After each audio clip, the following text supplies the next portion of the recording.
So as we told you, and as you doubtless saw, Brazil had its presidential election several weeks ago, and the left won. And when the left wins, you can't contest the outcome because, of course, it's legitimate. But not everyone in Brazil is convinced of that. In fact, millions of people think the election was rigged, and they now have a criminal as president. So there are protests underway across the country.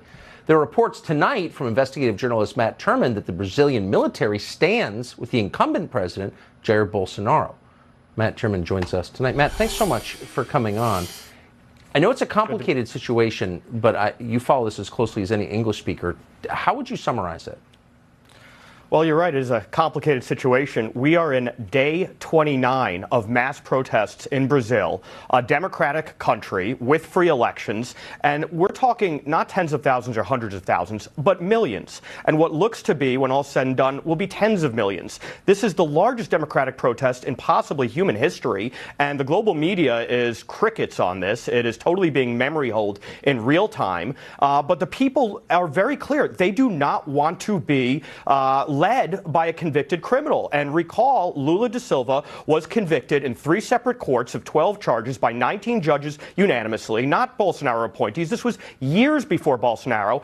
And his judicial appointees in the Supreme Court had freed him in the last 2 years just so he could run in this race. And they annulled and vacated his multiple sentences, 12-year sentence, 580 days he served. They let him out to run. And Brazil has a law in the books that says no convicted felon can be an elected office. And they vacated that. They absolutely put him on the chessboard so that they could attempt to control the outcome. And now the people en masse are crying foul. Even in the districts where he supposedly has a stronghold, say the Amazon with indigenous peoples, they're marching on Brasilia. Every city in the country is filled with protesters. And now the question is, what is to be done when you have a judiciary that is not comprised of judges in the classical sense, impartial, nonpartisan judges, but political appointees and partisans who are working to skew an electoral outcome. And so the military has a special role in the Brazilian Constitution, Article 142, that says they are the ones to adjudicate separation of power disputes.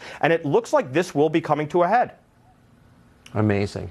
And of course, Da Silva would be a willing servant of China. So from America's perspective, 100%. It's bad. But the Biden administration is on his side, of course. Matt, thank you for your reporting tonight on that. Appreciate it.